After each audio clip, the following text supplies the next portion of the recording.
अपने तर्क दिए हैं प्रदेशी राजा ने। आत्मा और शरीर एक ही है इस पक्ष में। 8वें तर्क में प्रदेशी राजा ने अपने द्वारा किए गए एक ऐसे कृत्य का वर्णन किया कि एक चोर था, उसको उसके अपराध के कारण मृत्युदंड दिया गया। तो मैंने उस चोर के शरीर के टुकड़े कर कर के देखा, हर अंग के टुकड़े कर कर के देखा, परंतु मुझे कहीं पर भी जीव दिखाई नहीं दिया।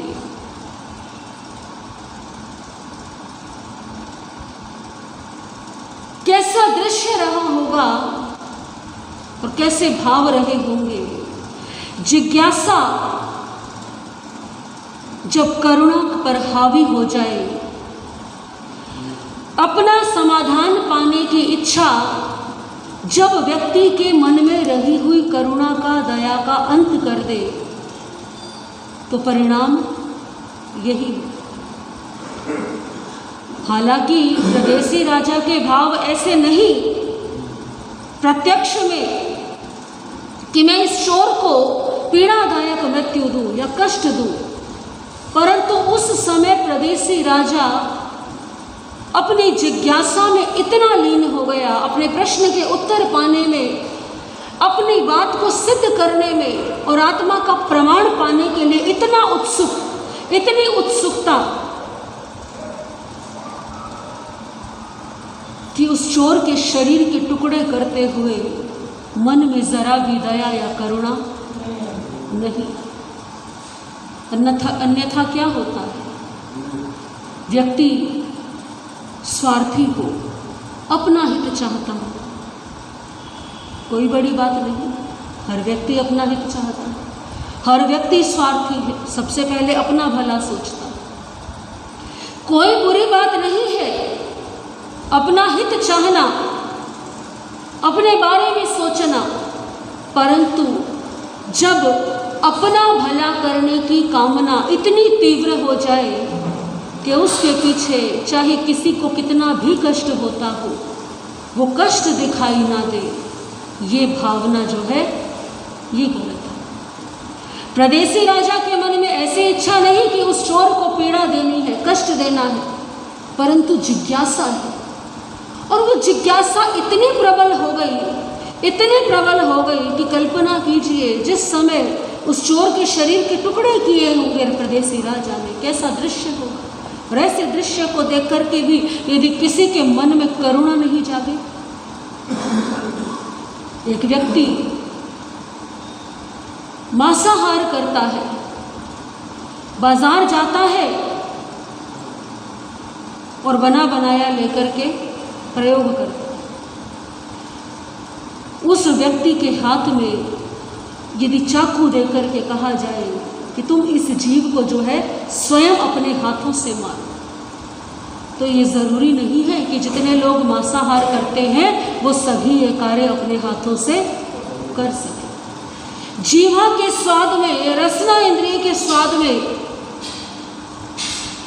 जब व्यक्ति मांसाहार का सेवन करता है, वो भूल जाता है उस समय कि इस मेरी जीव के स्वाद के लिए किसी जीव की हत्या की गई है, किसी जीव को मारा गया। जो व्यक्ति मांसाहार करते हैं ना, उनको एक बार बूचड़ खाने में ज़रूर जाना चाहिए, देखना चाहिए वो दृश्य अपनी आंखों से कि जब कोई जीव छटपटाता है अपने प्राणों की रक्षा करने के लिए, कैसा अनुभव होता है उसको देखकर। और यदि किसी व्यक्ति को उसे देख करके भी, इस दृश्य को देख करके भी यदि मन में करुणा नहीं आए, तो क्या वो मानव कहलाने के योग्य? क्या उसके भीतर मानवता?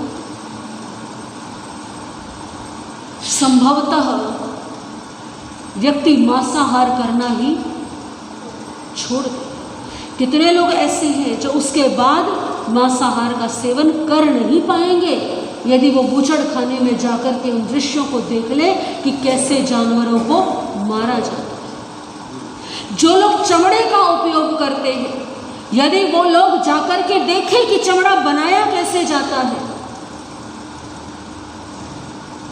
प्रवचन की जरूरत नहीं पड़ेगी, किसी को कहने की जरूरत नहीं पड़ेगी कि चमड़ा उपयोग मत करना। अंतर आत्मा से आवाज आ जाएगी कि मुझे ऐसी वस्तु मुझे प्रयोग नहीं करनी। परदेसी राजा ने सभी सीमाओं को लांघ दिया।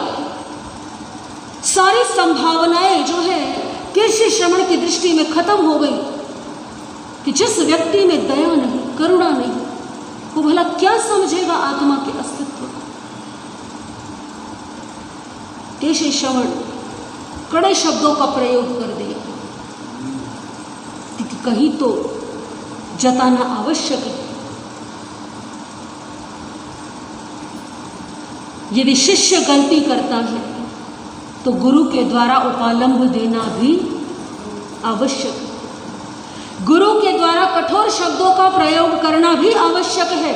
और शिष्य ये सोचे या जिज्ञासु व्यक्ति ये सोचे कि मैं अपनी जिज्ञासा का समाधान भी कर लूं, मैं अपने जीवन का निर्माण भी कर लूं।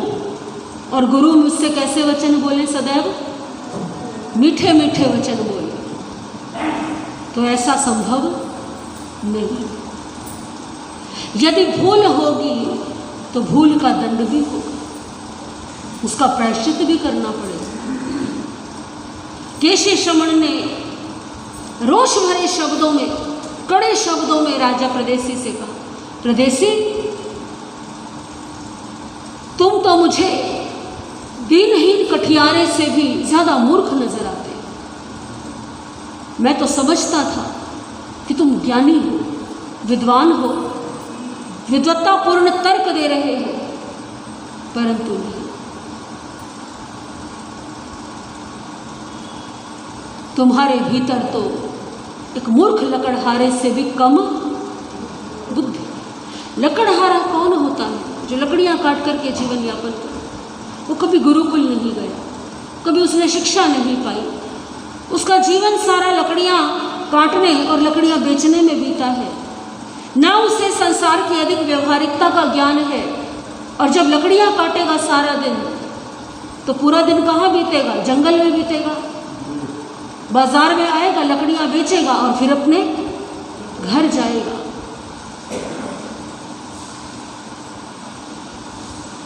राजा ने सुना।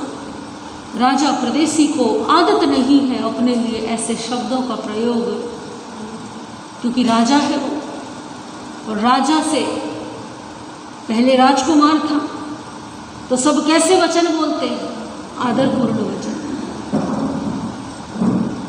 सब सम्मान करते हैं, सदैव विशिष्ट संबोधनों का प्रयोग करते हैं।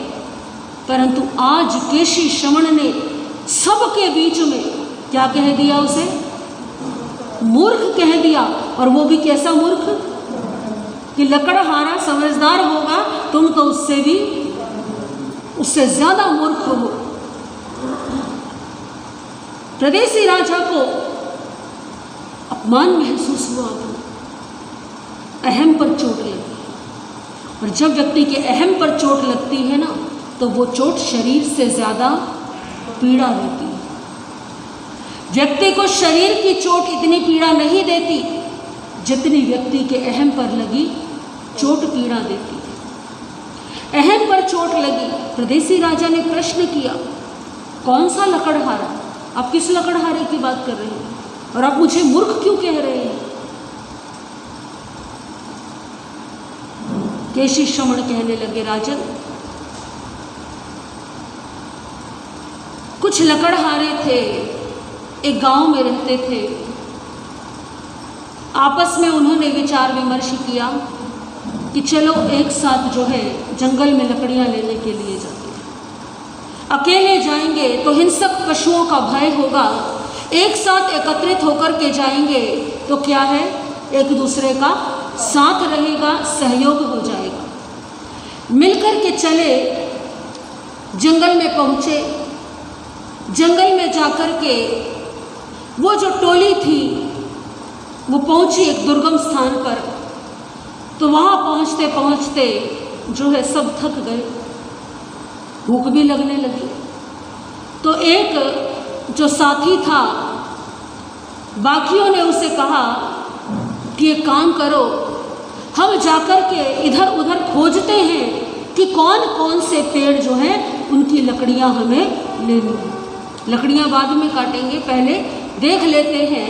और तुम यहीं पर रुक करके, हमें सबको बहुत भूख लगी है, तुम एक काम करो, तुम क्या बना लो, कुछ भोजन बनो। ये लकड़ी है, इस लकड़ी से अग्नि प्रज्वलित कर लेना। और क्या है भोजन, बिना अग्नि के तो भोजन बन नहीं सकता। ठीक है, चले गए वो साथी जंगल में लकड़ियां ढूंढने के लिए। अब वो जो मित्र था, वो जो लकड़हारा था, उसने जो साथ का वो सामान लेकर के आए थे, वो सब सामान निकाल लिया। कुछ पत्थर इकट्ठे किए और उनसे एक काम चलाने लायक अंगीठी भी, चूल्हा भी बना लिया।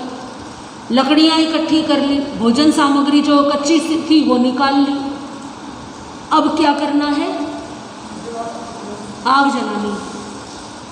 कहा था मित्रों ने, साथियों ने कि लकड़ियों से क्या कर लेना, आग जला लेना। कैसे जलाए, लकड़ी ली उस लकड़हारे ने, उसने आज तक कभी ये काम किया नहीं। देखने लगा वो ध्यान से उस लकड़ी को, क्या करूं इसको।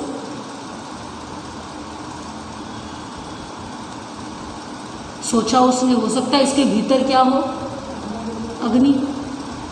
लकड़ी को तोड़ा, अग्नि कहीं दिखाई नहीं दी।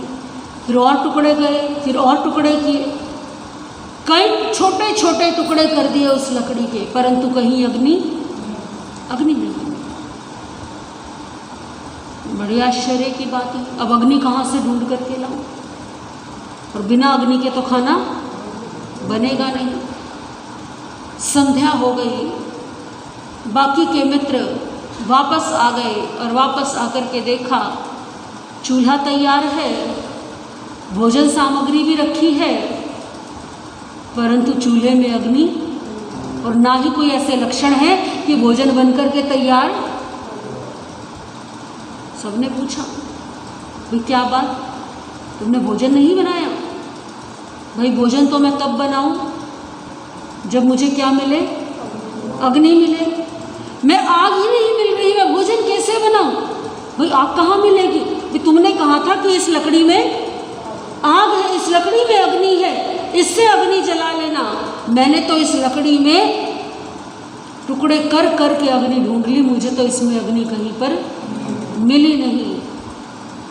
जो साथी लकड़हारे थे उन्होंने अपना सिर पकड़ा, बोले तुम बिल्कुल जड़ बुद्धि हो, मूर्ख हो तुम, क्या तुम्हें नहीं पता ये विशेष लकड़ी है, इसको जब रगड़ते हैं तब क्या निकलती है, तब अग्नि निकलती है।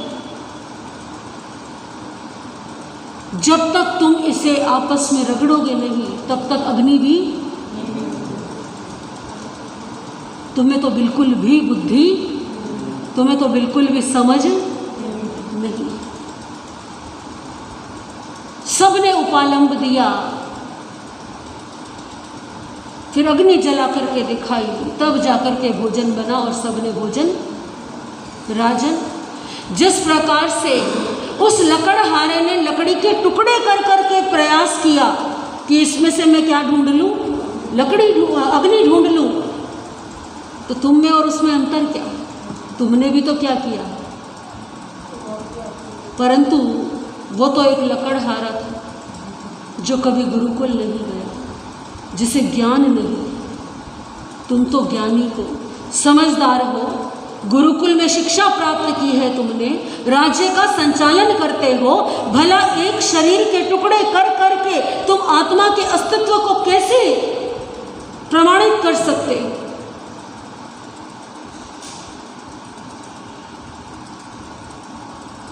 तुम ही बताओ, क्या तुम्हारा ये व्यवहार उस लकड़हारे की तुलना में अधिक मूर्खतापूर्ण नहीं? राजा को अपनी भूल का आभास कि बात तो इनकी लकड़ी में अग्नि दिखाई नहीं देती, इसका अर्थ ये नहीं कि अग्नि है ही नहीं। उसी प्रकार से मैंने भी शरीर के क्या कर दिए, टुकड़े टुकड़े कर दिए, और फिर मैंने सोचा कि इसमें आत्मा तो है ही नहीं। तो मूर्ख कौन है? वास्तव में मैं क्या हूँ? लेकिन व्यक्ति अपनी अज्ञानता को इतनी जल्दी स्वीकार करना नहीं चाहता। राजा को आभास तो हो गया कि मैंने मूर्खतापूर्ण व्यवहार किया है, परंतु सबके सामने मूर्ख कहलवाना,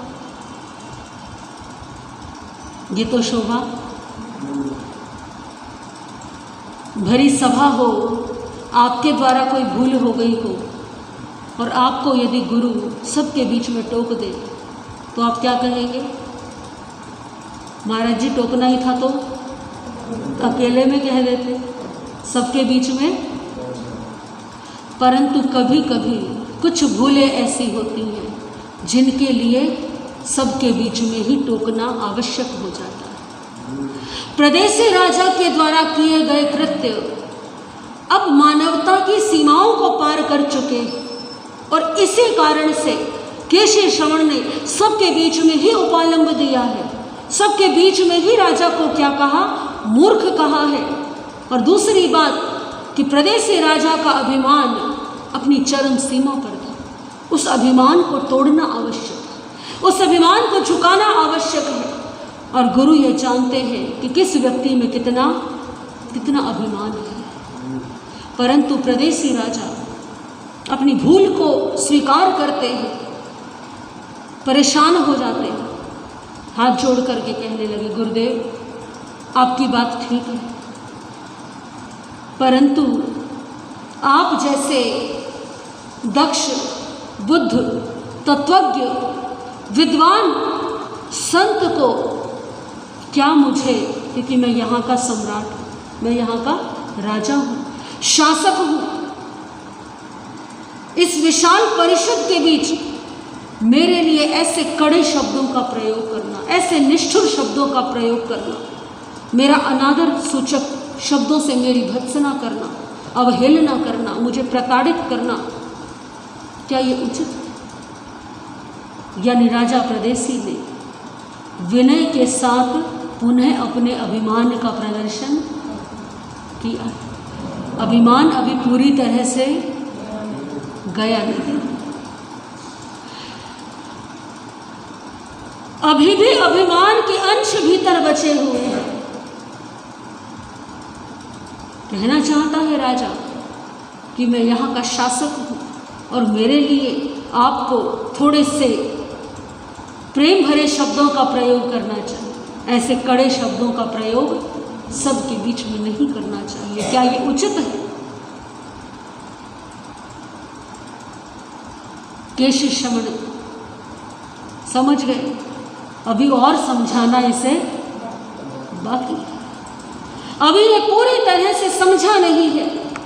और गुरु जो है वो बार बार प्रयास यही करते हैं कि जिसे वो ज्ञान देना चाहते हैं, जिसे वो शिक्षा देना चाहते हैं, वो अपने अहम को त्याग करके उस ज्ञान को ग्रहण करें।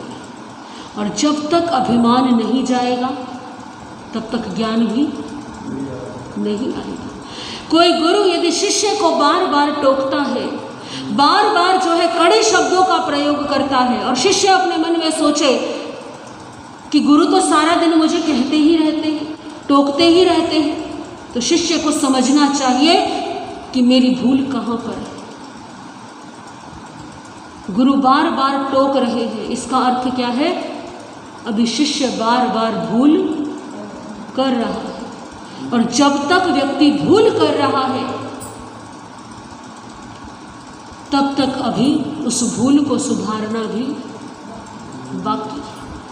यदि शिष्य ये सोचने लग जाए कि गुरुदेव तो मुझे हमेशा प्रताड़ित करते हैं, हमेशा उपालंब देते हैं, तो मैं क्या करूं? गुरु से बचकर के इधर उधर बैठना शुरू कर दूँ, गुरु के पास ही ना जाऊँ, गुरु की बात ही ना मानूं, तो हानि किसी और की नहीं है, हानि शिष्य की स्वयं की। श्रीमद् उत्तराध्ययन सूत्र के प्रथम अध्ययन विनय सूत्र में भगवान महावीर ने फरमाया है कि जो शिष्य विनय संपन्न होता है, गुरु की विनय करता है, गुरु के संकेतों को समझता है, गुरु की आज्ञा का पालन करता है, ऐसा शिष्य जहाँ जाता है संघ में, समाज में, हर जगह आदर को प्राप्त करता है। संघ और समाज के लिए वो गौरव का विषय बनता है, क्योंकि उसके जीवन में सद्गुण आ जाते हैं, उसका जीवन गुणों का भंडार हो जाता है, उसे हर जगह पर आदर मिलता है, सबका स्नेह मिलता है। दूसरी ओर जो शिष्य गुरु की अविनय करता है, गुरु के संकेतों को समझना नहीं चाहता, गुरु से बचकर के बैठता है, वो सोचता है कि गुरु तो मुझे सदैव जो है उपालंब देते हैं, सदैव मुझे पढ़ने की बात कहते हैं, ऐसा शिष्य धीरे धीरे धीरे करके अनेकों दुर्गुणों का शिकार हो जाता है, जीवन में दुर्गुण आ जाते हैं। और परिणाम क्या? परिणाम ये होता है कि ऐसा शिष्य जहाँ जाता है वहाँ तिरस्कार को ही प्राप्त करता है। उदाहरण दिया है उत्तराध्ययन सूत्र में, जिस प्रकार से सड़े हुए कानों वाली कुतिया हर जगह से निकाल दी जाती है, हर जगह से तिरस्कार पाती है, कोई उसे अपने द्वार के बाहर खड़ा भी होने नहीं देता, उसी प्रकार से जो अविनीत शिष्य है वो भी संघ और समाज का तिरस्कार पाता है, संघ और समाज में उसको कभी भी आदर नहीं मिलता, क्योंकि गुरु के द्वारा प्रताड़ित किया जाना, गुरु के द्वारा कठोर शब्दों का प्रयोग किया जाना एक शिष्य के लिए उसके जीवन निर्माण में सहायक होता है। और इतिहास उठा करके देख लीजिए, जिन शिष्यों को ऐसे गुरु मिले जो अनुशासन प्रिय थे, जिन्होंने अनुशासन रखा अपने शिष्यों पर, जिन्होंने बहुत अधिक प्रेम न जता करके समय समय पर शिष्य की भूलों को सुधारने के लिए उपालंब भी दिए, कठोर शब्दों का प्रयोग भी किया, दंड प्रायश्चित भी दिया, ऐसे शिष्यों का जीवन निखर करके समाज में गौरव का विषय बना है। तो केशी शमन भी चोट दे रहे हैं भीतर से, लेकिन क्या चाहते हैं? प्रदेशी राजा का हित ही चाहते हैं। ऊपर से कठोर शब्दों का प्रयोग, लेकिन भीतर से हित की कामना। और गुरु के लिए तो कहा गया है, गुरु कुम्हार शिष्य कुंभ है, गड़गड़ काढ़े खूब। गुरु क्या है? कुम्हार है, और शिष्य क्या है? घड़े की तरह है। जब घड़ा बनाता है कुम्हार तो उस घड़े को आकार देता है, मिट्टी से सबसे पहले उस मिट्टी को लेकर के उसमें पानी मिलाता है और उसे गूंथता है। न जाने कितनी बार उसे गूंदा जाता है, फिर उसे चाक पर चढ़ाया जाता है, उसे आकार देता है अपने हाथों से। आकार देने के बाद में सुखाता है उसे, हल्का सा सूखने पर फिर भीतर हाथ लगा करके ऊपर से चोट मारता है और भीतर से हाथ लगा करके सहारा देता है, क्योंकि भीतर से हाथ लगा के सहारा नहीं दिया तो हाथ चोट मारते ही घड़ा क्या हो जाएगा? टूट जाएगा। और यदि चोट नहीं मारी ऊपर से तो घड़ा मजबूत नहीं होगा। अंतर हाथ सहार दे, बाहर बाहर चोट, कि बाहर जो है वो चोट मारता है और भीतर से हाथ देता है कुम्हार। तो गुरु भी ऐसे ही करते हैं, ऊपर से उपालंब भरे शब्दों का प्रयोग करते हैं। शिष्य को कभी कभी लगेगा कि मेरे गुरु जितने कठोर तो कोई है ही नहीं, ये तो मुझसे प्रेम ही नहीं करते, प्रेम भरे शब्दों का प्रयोग भी नहीं करते। परंतु जो शिष्य ऐसा सोचता है वो अपने जीवन की हानि कर ले। परंतु जो शिष्य ये सोचे, चाहे गुरु कुछ भी कहे, मुझे गुरु की विनय करनी है, गुरु के समक्ष मुझे सदैव जो कहते हैं गुरु मुझे वही करना है, क्योंकि जो कह रहे हैं वो मेरे ही हित के लिए कह रहे हैं। तो ऐसा शिष्य जो है, जैसे वो घड़ा फिर जब बन करके आता है तो कितने प्यासे लोगों की प्यास बुझाता है, उसी प्रकार से ऐसा शिष्य जो गुरु के ताड़ना, गुरु की ऐसे शब्दों का जो श्रवण कर लेता है, वो शिष्य भी समाज के लिए, शासन के लिए प्रभावना का कार्य करता है। एक बड़े सुंदर शब्दों में कहा गया है गुरु के लिए कि गुरु वो होते हैं जो हमें ज्ञान देते हैं, जीना सिखाते हैं। यदि जीवन में गुरु ना हो तो हमारा जीवन क्या होगा? ये जीवन नहीं रहेगा। गुरु वो है जो पग पग पर हमें शिक्षा देते हैं। गुरु के कठोर वचनों से घबराइए नहीं, गुरु के कठोर वचनों से परेशान मत होइए, अपितु गुरु के कठोर वचनों को सुनकर के प्रसन्न होइए कि जीवन में ऐसे गुरु हैं जो कि हमें सुधारने की, हमें संभालने की कामना करते हैं। हमें ज्ञान देकर, हमें ध्यान देकर, हमें ज्ञान देकर, हमें ध्यान देकर जीना सिखाते हैं गुरुवर हमारे। हमें ज्ञान देकर, हमें ध्यान देकर जीना सिखाते हैं गुरुवर हमारे।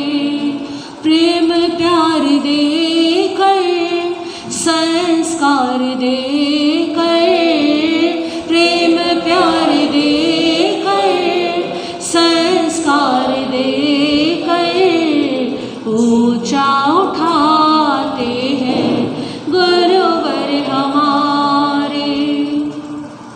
यही कामधेनु, यही कल्पतरोवर, चिंतामणि ये है पारस पत्थर। यही कामधेनु, यही कल्पतरोवर, चिंतामणि ये है पारस पत्थर। दिशा को बदल कर, दशा को बदल कर, दिशा को बदल कर, दशा को बदल कर जिंदगी बनाते हैं गुरुवर हमारे। हमें ज्ञान देकर, हमें ध्यान देकर जीना सिखाते हैं गुरुवर हमारे। केशी श्रमण भी प्रदेशी राजा को क्या सिखा रहे हैं? जीना सिखा रहे हैं, जीवन की दिशा को बदल रहे हैं। और जीवन की दिशा ऐसे ही नहीं बदलती, उसके लिए बड़ा पुरुषार्थ करना पड़ता है। प्रदेशी राजा के उपालंब को सुनकर के अब केशी श्रवण ने प्रश्न किया पुनः प्रदेशी राजा से, राजन क्या तुम जानते हो कितनी प्रकार की परिषदा होती? हाँ बनते, मैं जानता हूँ, 4 प्रकार की परिषदा होती। प्रदेशी राजा से ही प्रदेशी राजा की जिज्ञासा का समाधान करवाएंगे केशी श्रवण, क्योंकि पूछा है ना प्रदेशी राजा ने, आपने, मैं राजा हूँ, आपने मेरे लिए इतने कठोर शब्दों का प्रयोग क्यों किया है? तो उसी का समाधान देने के लिए प्रश्न कर रहे हैं कि क्या जानते हो कितने प्रकार की परिषदा होती है, कितनी प्रकार की सभा होती है? 4 प्रकार की। कौन कौन सी? क्षत्रिय परिषदा, यानी कि जिसमें सारे क्षत्रिय बैठते हैं, क्षत्रियों की सभा। गाथापति परिषदा, यानी व्यापारियों की सभा। ब्राह्मण परिषदा, यानी ब्राह्मणों की सभा। ऋषि परिषदा, यानी कि गुरुओं की, जो सन्यासी है उनकी सभा। केशी श्रवण अच्छा प्रदेशी राजा, यदि तुम इन 4 परिषदाओं के बारे में जानते हो तो ये भी जानते होंगे कि इन 4 परिषदाओं के अपराधियों के लिए किस किस प्रकार के दंड का विधान है। यदि कोई अपराध करता है क्षत्रिय परिषदा में या गाथापति परिषदा में या ब्राह्मण परिषदा में, ब्राह्मणों की सभा में यदि कोई ब्राह्मणों का अपमान करे या कोई अनुचित कार्य करे तो उसे क्या दंड मिलेगा, क्षत्रियों के यहाँ क्या दंड मिलेगा, क्या ये भी जानते हो? देखना चाहते हैं केशी शमन कि प्रदेशी राजा की बुद्धि जो है, ज्ञान जो है वो कहाँ तक है। केशी शमन की बात सुनी, प्रदेशी राजा कहने लगे, हाँ भंते, मैं जानता हूँ। क्षत्रिय परिषदा में यदि कोई अपराधी दंड करता है, यदि कोई अपराध करता है तो क्षत्रिय परिषदा का नियम कहता है कि उसके हाथ पैर काट दिए जाएं। क्या कर दिए जाएं? हाथ पैर शरीर से अलग कर दिए जाएं। अपराध यदि बहुत बड़ा है तो उसका शीश भी धड़ से अलग कर दिया जा सकता है, या शूली पर चढ़ा दिया जाए, या एक ही प्रहार से कुचल करके उसके प्राण ले लिए जाए। ये क्षत्रिय परिषदा में दंड का विधान है। गाथापति परिषदा में दंड का क्या विधान है? गाथापति परिषदा में यदि कोई अपराधी हो तो उसके लिए दंड का विधान है कि घास या पेड़ के पत्ते, या जिसे पराल कहते हैं, पुआल भी कहते हैं, उसे व्यक्ति के चारों तरफ लपेट करके उस व्यक्ति को अग्नि में झोंक दिया जाए। ये गाथापति परिषदा के दंड के नियम है। आप कहेंगे ये तो पूर्ण रूप से हिंसात्मक कार्यवाही है। ये कठोर दंड इसलिए बनाए गए हैं ताकि क्षत्रियों की सभा में या गाथापतियों की सभा में कोई भी वहाँ सभा का समय नष्ट न करे, सभा का अपमान न करे। यदि कठोर दंड नहीं होगा तो व्यक्ति क्या है, कोई भी व्यक्ति खड़ा होकर के सभा का अपमान करना प्रारंभ कर दे। ये जो दंड व्यवस्था है ये बनाई जाती है कि नियंत्रण जो है वो बना रहे। तो क्षत्रिय परिषदा और गाथापति परिषदा के बड़े कठोर नियम हैं, क्योंकि सीधा क्या है, मृत्यु दंड है। जीवन से ही हाथ धो बैठे व्यक्ति, तो कोई भी व्यक्ति क्षत्रिय परिषदा का अपमान करे या गाथापति परिषदा का अपमान करे तो सोच समझ कर करे। ऐसा नहीं कि सीधे खड़े हुए और अपमान करना प्रारंभ कर दिया। तो ये नियम है क्षत्रिय और गाथापति परिषदा के। ब्राह्मण परिषदा और ऋषि परिषदा के यदि कोई अपमान करता है तो क्या दंड दिया जाता है? कठोर दंड है इससे भी अधिक, या वहाँ कुछ दंड कम मिलता है? क्या दंड मिलता है? और राजा प्रदेशी को जो ये कठोर वचन सुनने पड़े हैं, ये कौन सी परिषदा के दंड के नियमों के अनुरूप है? इसके विषय में जैसा वर्णन आएगा वैसे श्रवण करेंगे। समय हो गया है आज की चर्चा यहीं तक।